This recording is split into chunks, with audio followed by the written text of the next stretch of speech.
Todos os dias do meu tempo designado esperarei, até que chegue a minha mudança.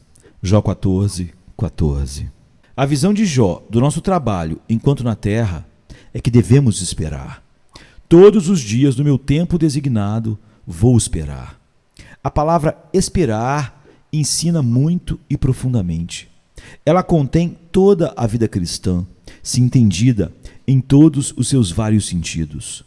Vamos olhar ou abordar alguns muito brevemente. Em primeiro lugar, a vida cristã deve ser de espera, isto é, libertando-se de todas as coisas terrenas. Muitos viajantes estão entre nós hoje.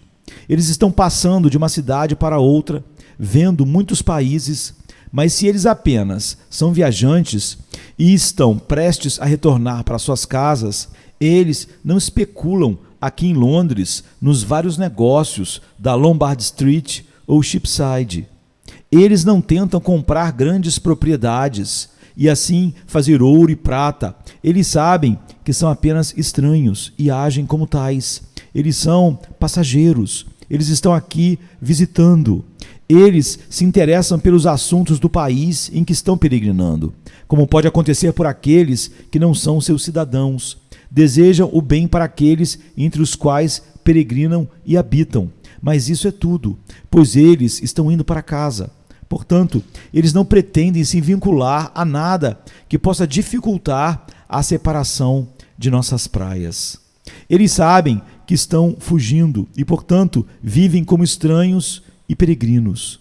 Como um beduíno vagando pelo deserto, assim é um cristão, um pássaro de passagem, um viajante em busca de refúgio. Este não é nosso descanso, está poluído, como dizem os versos, pensamento triste se esta fosse a nossa casa. A sabedoria do cristão é se desvencilhar tanto quanto possível das coisas desta vida. Ele será gentil com os cidadãos do país onde é chamado a morar e buscará o seu bem. Ainda assim, se lembrará de que não é como eles. Ele é um estranho entre eles. Ele pode ter que comprar e vender neste mundo, mas isso é apenas uma questão de conveniência transitória. Ele não compra nem vende por toda a eternidade, pois ele, entre aspas, comprou a verdade e não a vende. Ele recebeu Deus como seu tesouro e seu coração e seu tesouro também enviou adiante. Do outro lado do rio, todas as suas alegrias e todos os seus tesouros podem ser encontrados, não aqui. Aqui ele considera as suas alegrias terrenas como coisas que lhe foram emprestadas, confortos emprestados. Se seus filhos morrerem, ele não se surpreenderá. Ele sabia que eles não eram imortais. Se seus amigos são levados, ele não fica surpreso. Ele entendeu que eles nasceram de mulheres e, portanto, morreriam como os outros. Se sua riqueza toma para si asas, ele não se maravilha. Ele sabia que era um pássaro de passagem e não se espanta quando, como as andorinhas, voam para outro lugar. Ele aprendeu há muito tempo que o mundo se baseia na areia e, portanto, quando ela se move abaixo dele, ele entende que este é o estado normal das coisas. Ele não fica surpreso, mas sim se maravilha de que o mundo não é todo pânico e confusão todo o tempo, já que é tão inconsistente. Assim como Sansão abalou o templo filisteu, a palavra do Senhor, na hora da condenação final, colocará toda a natureza em uma ruína comum. E vão é aquele que se gaba de suas posses, onde tudo está esperando para ser destruído. Irmãos, vocês estão fazendo isso? Receio que alguns de vocês, cristãos professos, estejam vivendo como se este fosse o seu descanso. Você não deseja ir para casa, não é? O ninho está muito confortável. Você o cobriu com penas quentes. Você tem tudo o que seu coração poderia desejar. Aqui você ficaria feliz por muito tempo, ou quem sabe, para sempre. Ah, bem, que este mundanismo seja expulso de você e que você seja tomado pela saudade de casa. Aquela doce doença que todo verdadeiro patriota deveria ter, um desejo insaciável por sua querida pátria. Você nunca ouviu falar dos soldados suíços do exército francês que adoeciam ao ouvir a música das canções que os lembravam das suas montanhas nativas, com seus chalés e camponeses, e a canção do cowboy.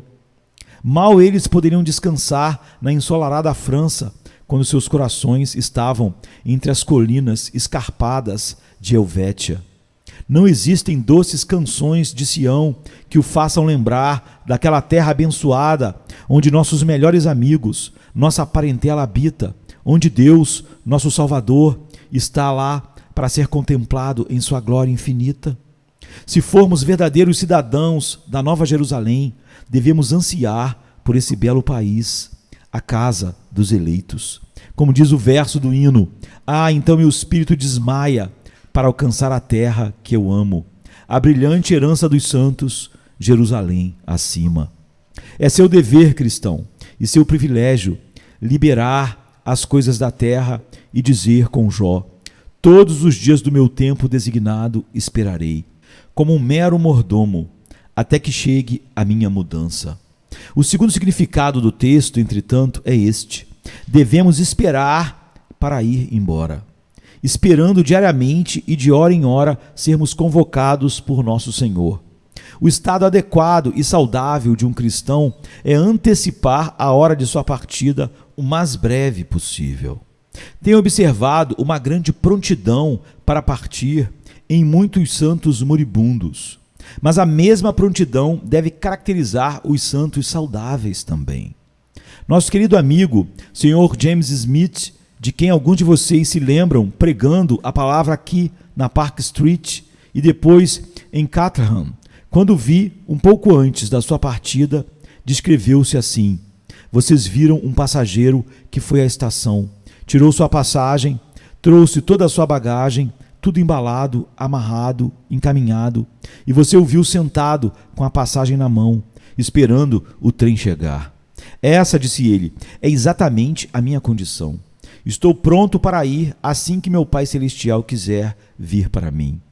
E não é assim que devemos sempre viver, esperando a vinda do Senhor, quer estejamos doentes ou plenamente saudáveis? O Sr. Whitefield costumava dizer sobre sua ordem e regularidade bem conhecidas: gosto de ir para a cama sentindo que, se eu morresse esta noite, não haveria nenhum par de luvas fora do seu devido lugar. Nenhum cristão deve viver sem ter seu testamento feito e seus bens colocados em condições adequadas para o caso de morrer repentinamente. Essa dica pode ser útil para alguns de vocês que se esqueceram de colocar a casa de vocês em ordem. Nenhum cristão deveria viver esperando viver outro dia. Você não pode contar com uma hora a mais. Você deveria estar tão pronto que, se você saísse deste tabernáculo e caísse morto sobre os degraus, não haveria qualquer perturbação em seus negócios, porque você está igualmente pronto para a vida ou para a morte. Uma de nossas queridas irmãs, esta semana, estava caminhando pela Paternoster Hall. Suas amigas enlutadas estão sentadas aqui, mas não tem motivo para lamentar. Um desmaio repentino apoderou-se dela. Foi levada a uma loja e lhe foi oferecida água, mas ela não podia beber. Não, ela já bebia da água do rio da vida que flui do trono de Deus e do Cordeiro. Em um momento, ela fechou os olhos para as tristezas da terra e os abriu para as alegrias do céu.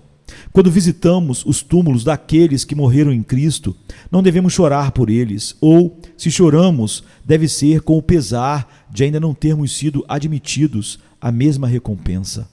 Morrer diariamente, entre aspas, é um negócio dos cristãos.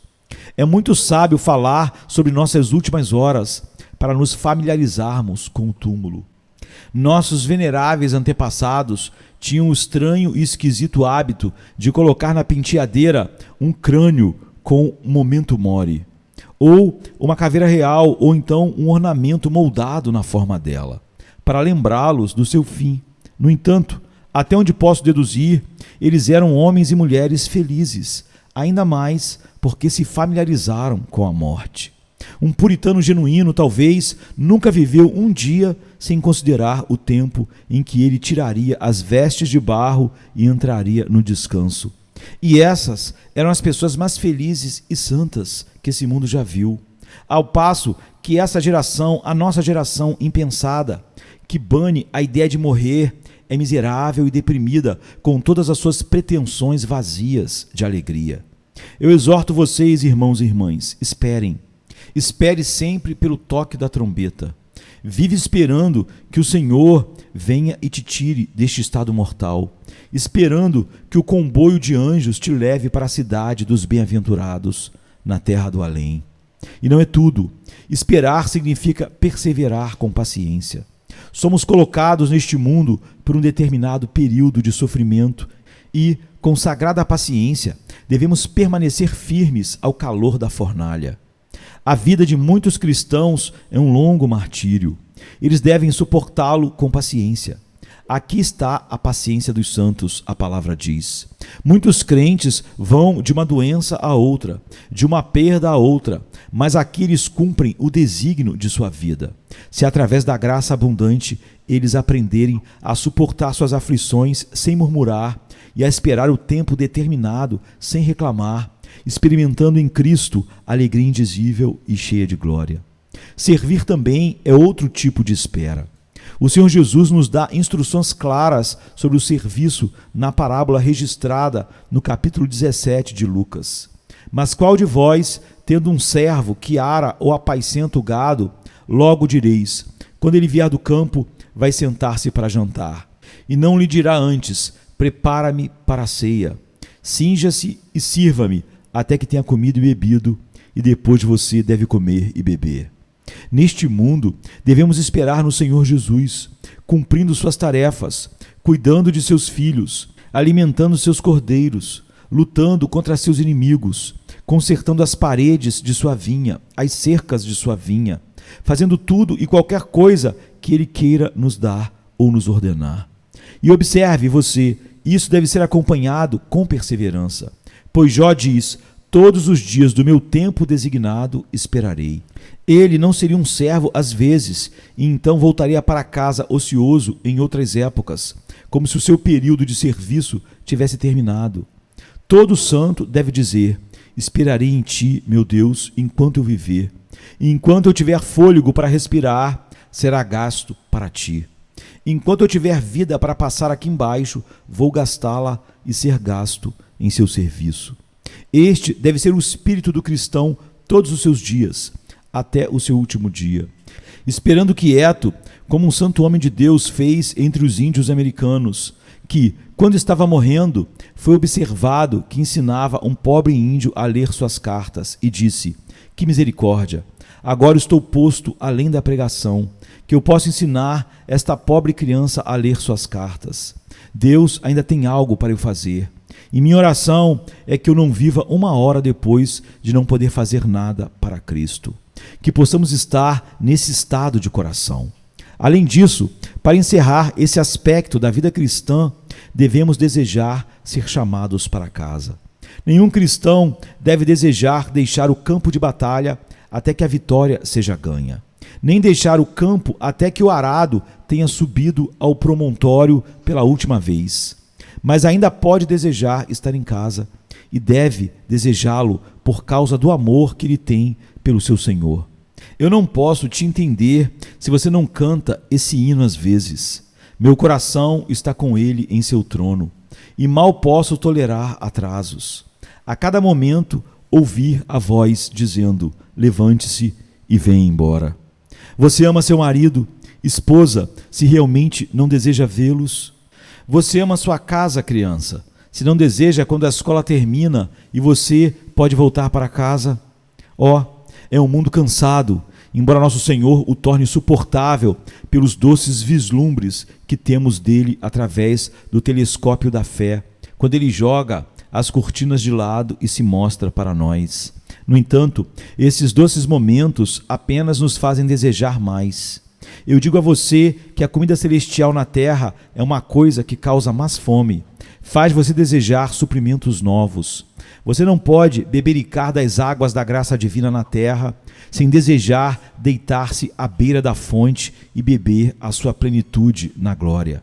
Você já teve problemas cardíacos por causa do céu? Você já sentiu as cordas que ligam você a Cristo puxando as cordas do seu coração para atraí-lo para mais perto. Ai, sim, você deve sentir isso.